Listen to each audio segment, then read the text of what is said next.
भक्ति तू भव्य दिव्य शक्ति तू क्षमाशील पृथ्वी तू हिमदूत अग्नि तू मूर्तिमंत भक्ति तू भव्य दिव्य शक्ति तू क्षमाशील पृथ्वी तू हिमदूत अग्नि तू तरी तुझ्या पदरा दुःखाचे आंधळा तरी तुझ्या पदरा दुःखाचे आंधळा असे तुझ्या क्षितिजास रूढींचे कुंपण असे तुझ्या क्षितिजास रूढींचे कुंपण रूढींचे कुंपण रूढींचे कुंपण. अहो सर, ज्यांची केस घेतात त्यांचाच नंबर मी फीड करून ठेवतो. मग आमची केस घ्यायला सांगा तुमच्या सरांना. माझ्यामुळे काही त्रास होतोय का तुला? अर्थात ना करत्या पुरुषाला कपाळावर डाग म्हणून मिरवण्यात कसला आलाय आनंद. मला वाटतं तू खूप घाई करतोयस प्रकाश. हो बाबा, करोडोची प्रॉपर्टी आहे ती, मोक्यावरची जागा आहे. रे हसू नकोस, हसू नकोस, लवकरच रडायची पाळी येणार आहे तुझ्यावर. काय म्हणताय? काय तुम्हाला भविष्य वगैरे कळतं की काय? नाही, इतरांबद्दल नाही, पण तुझ्याबद्दल मी नक्की सांगू शकतो. काय आमचे साहेब आहेत ना, त्याच जमदग्नीचा अवतार आणि आमचे पोडस लोण्यापरी एकदम. पुरे वेळ फार कमी आहे. चला तर मी या क्षणापासून ड्युटी जॉईन करते. आपण दोघेही पटपट जाऊया, पोलीस स्टेशन मधनं सगळी इन्फॉर्मेशन गोळा करूया. साक्षीदारांचं तुम्ही टेन्शन घेऊ नका, मी त्यांना तयार करते आणि स्टेटमेंट्सच्या सगळ्या झेरॉक्स कॉपीज काढून घेते. बाय द वे, तुम्ही शानबाग मर्डर केस बद्दलच बोलताय ना? पण मला कसं कळलं? अहो, ॲडव्होकेट पुरुषोत्तम केळकरांच्या केस बद्दल सर्वत्र चर्चा असते, मला थोडीफार माहिती आहे. बाकीची माहिती तुम्ही द्या. चला आपण पटपट सगळी इन्फॉर्मेशन गोळा करूया, निघूया आपण. अरे हो, पण तुम्ही मला शानबाग केसचे सगळे डिटेल्स द्या. चला तर मग. चला, काका येते. हा, लाज होता का काय मला? हे बघा, तुम्ही आपलं मतदान येत चला. आमचे साहेब जराच्या वरनं कडक जरी दिसत असले ना, ते मनाने लय मऊ आहेत बघा ते. तुम्ही आपल्या वरच्यावर येत चला. काय? नक्की. चला. चला, पुढे उशीर होतोय.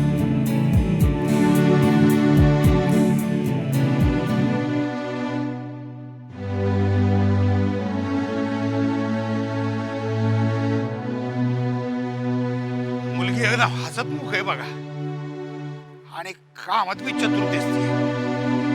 आपल्या साहेबांना अशीच असिस्टंट पाहिजे बघा. आता साहेबांना समजवणार कोण? साहेबांना समजवायचं म्हणजे फटाक्याला आग देण्यासारखं आहे की. नको बाबा.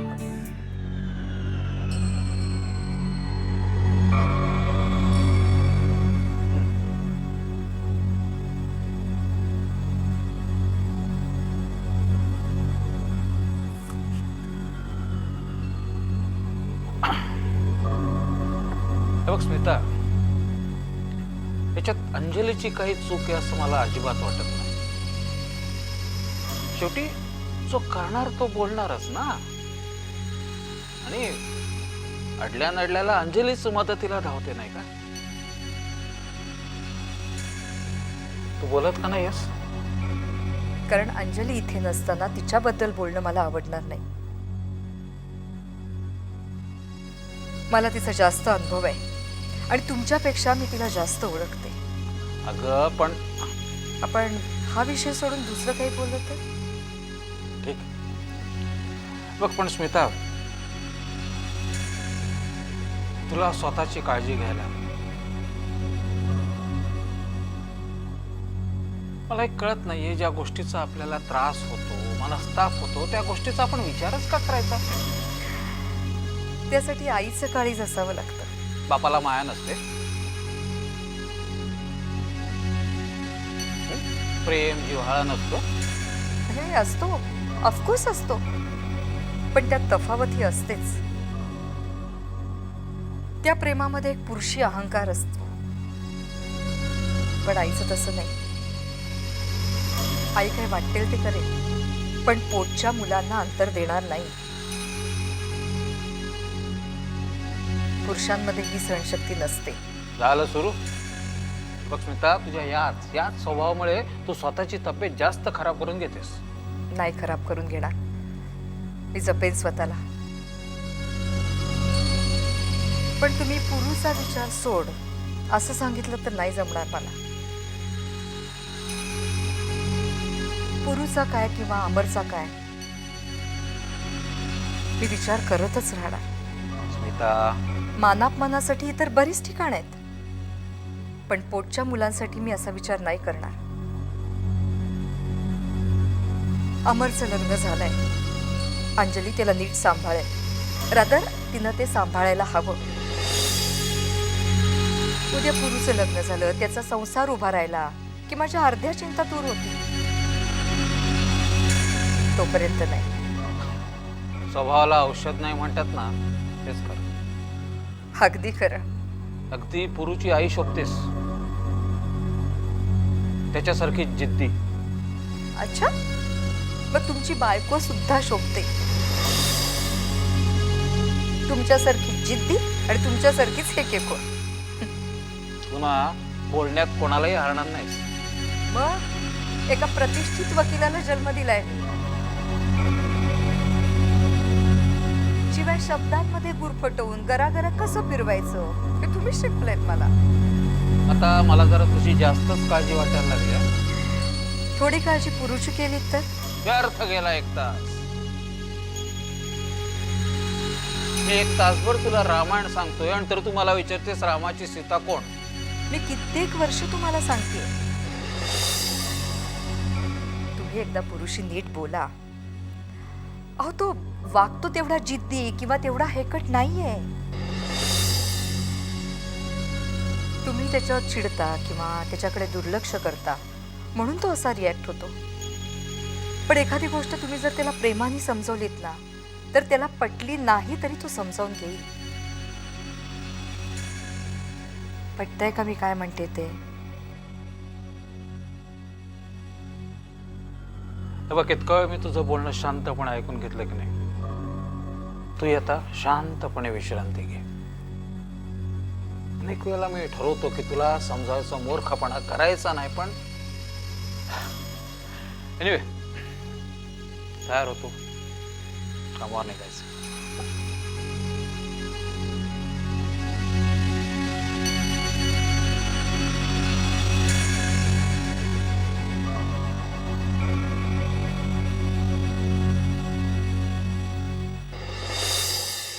कुंपण इतकं सोपं नाही, इतकं सोपं नाही. शानबागला वाचवणं इतकं सोपं नाही. अहो, गेली 15 वर्ष मी हायकोर्टात प्रॅक्टिस करतोय. अगदी भल्या भल्या मोठ्या मोठ्या गुन्हेगारांना फासावर लटकण्यापासून वाचवलंय मी. पण ही केस सोपी नाही. शानबाग लटकणार. ॲडव्होकेट बल्लाळ, ॲडव्होकेट पुरुषोत्तमला तुम्ही आपला प्रतिस्पर्धी मानता, त्यामुळे ॲडव्होकेट पुरूनी हे केस जिंकू नये असं वाटणं स्वाभाविकच आहे. पण ॲडव्होकेट पुरू अतिशय चालाक वकील आहे आणि दूर ते. बघूया ना, बघूया. आजच फायनल हिअरिंग आहे. निकाल आजच कळेल आपल्याला. तेव्हा गुड न्यूज ऐकायला तयार राहा मिस्टर बल्लाळ. पैजेवर सांगतो, ॲडव्होकेट पुरू आज हरणार.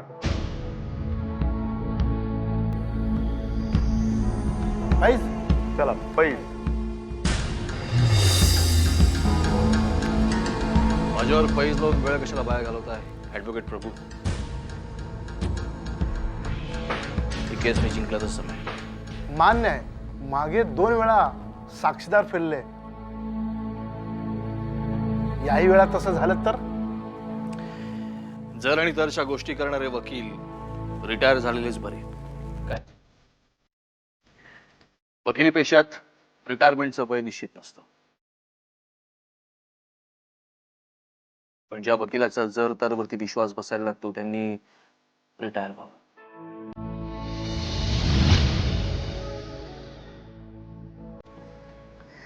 आम्ही पैसे घेतो ते केस जिंकण्यासाठी लागणाऱ्या चातुर्याचे आणि बुद्धिमत्तेचे.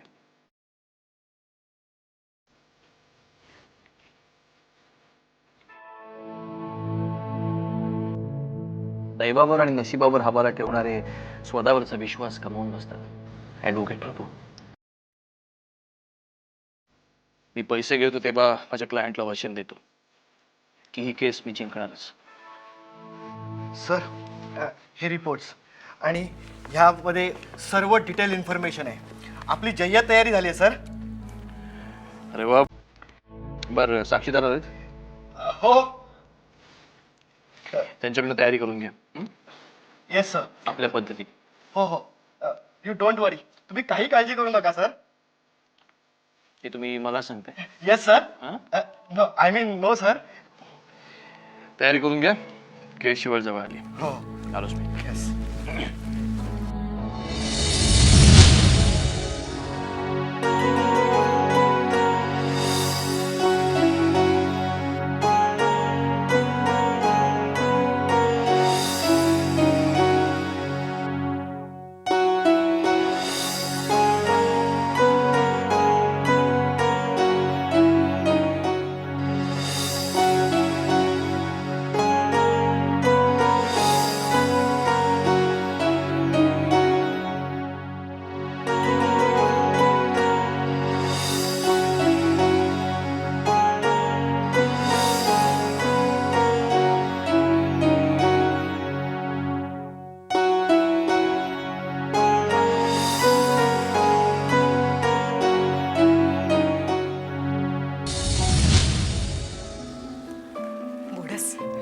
झकास झालं आपलं काम. येस. चला आपण साक्षीदारांना तयार करूया. हो हो. बोडस, अरे या. मी मैत्री, ॲडव्होकेट मैत्री. तुम्ही आणि इथं मी सरांना असिस्ट करते ना. बोडस चला, उशीर होतोय. येस. ॲडव्होकेट मैत्री. ॲडव्होकेट पुरूंची असिस्टंट. आणि ही मुलगी? मुलगी शार्प वाटते. हायकोर्टात नाव गाजवणार. ॲडव्होकेट मैत्री. कुंपणा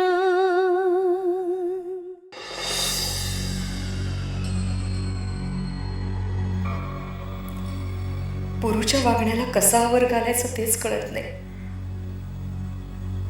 का वागतो हा असा?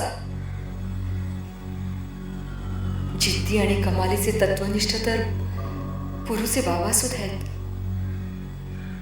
पण तरी सुद्धा त्यांचं घरावर,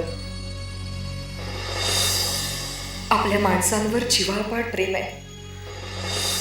कर्तव्य आणि जबाबदारीत ते कधीही चुकायचे नाहीत. मग पुरूचा स्वभाव असा का झाला? टोकाची भूमिका घेताना पुरूच्या मनाला काहीच यातना होत नसतील. स्वतः पुढे त्याला माझी, भावांची, वडिलांची जरा सुद्धा फिकीर वाटत नाही. का हा सगळा बरोबरचा देखावा आहे? असावा. असंही असण्याची शक्यता आहे की पुरू मनातल्या मनात याचा विचार करतही असेल. नाही, तसं मग कधीच आपल्याला जाणवलं का नाही?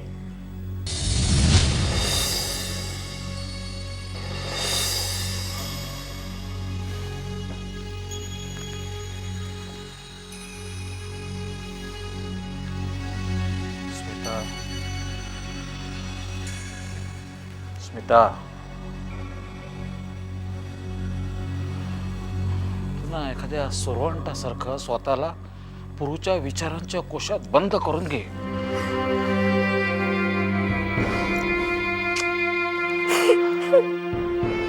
काय रडतेस तू? हं?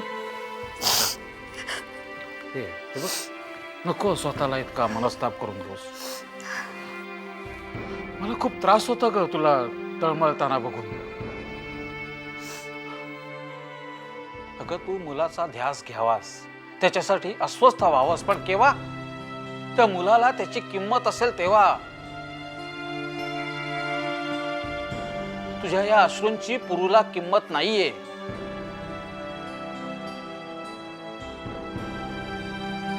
रडणाऱ्याचे अश्रू पुसणारं कोणी नसेल ना, तर त्या रडणाऱ्याच्या भावनांना किंमत शून्य असते.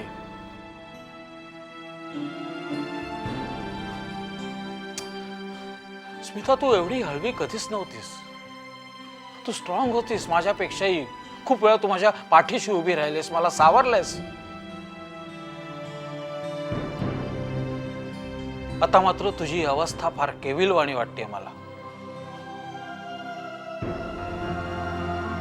अगं, तुझ्या अश्रूंचं पुरूला मोल नाहीये हे सत्य तू का स्वीकारत नाहीयेस?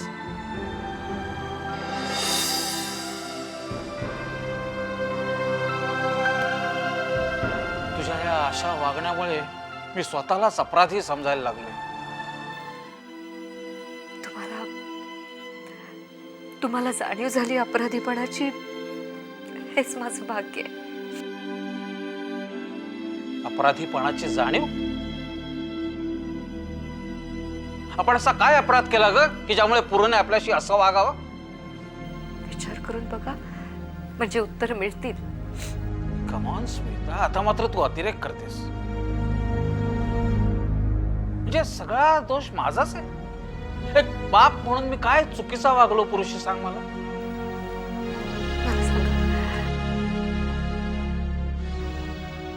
पुरुच्या मनाची जडणघडण कशी झाली?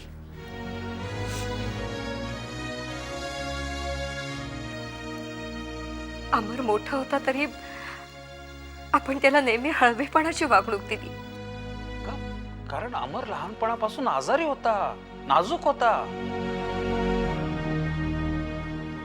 सारखं तुझं बोट धरून असायचा तो, सतत तुझ्या पदराशी खेळत असायचा.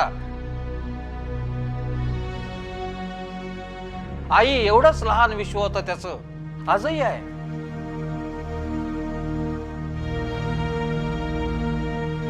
मलाही वाटायचं की अमरने मुलांच्यात मिसळावं, खेळावं, रपठप जीवनाशी झुंजायला शिकावं.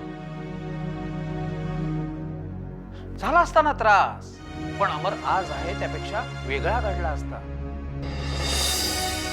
म्हणजे कसा? पुरूसारखा? तुम्ही पुरूला लहानपणीच बोर्डिंग स्कूल मध्ये टाकलं.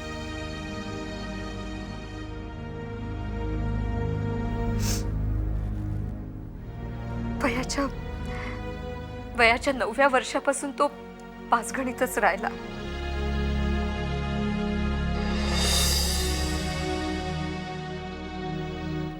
माझ्यापासून दूर, घरापासून दूर, एकटा. तिथे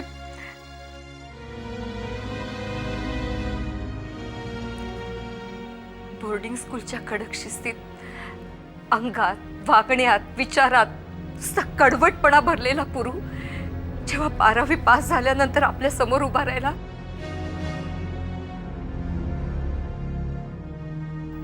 तेव्हा आपण केवढे हादरलो होतो.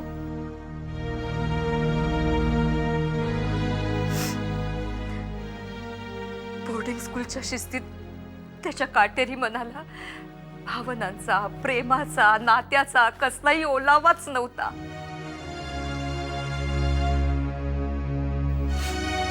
होती ती शिस्त, शिस्त, फक्त करडी शिस्त. असं नाहीये स्मिता, पुरूला दूर ठेवलं ते त्याच्या भल्यासाठीच. पुरू लहानपणापासूनच स्कॉलर होता. आज पुरू ज्या स्थानावर आहे त्याचं एकमेव कारण म्हणजे शिक्षण. मान्य आहे, पुरूला आपण आपल्यापासून, घरापासून दूर ठेवला, पण त्यामुळेच तो घडला. तो काय घडला हे आपल्या डोळ्यासमोरच आहे. तरी मी तुम्हाला नेहमी सांगायचे, सणासुदीला पुरू हॉस्टेलमधून घरी आला तरी कोणात मिसळायचा नाही, स्वतंत्रपणे राहायचा. स्वतंत्र राहण्याची, विचार करण्याची, निर्णय घेण्याची शक्ती त्याच्या रक्तात मिसळत होती. आज पुरू फक्त नावालाच आपला मुलगा राहिलाय.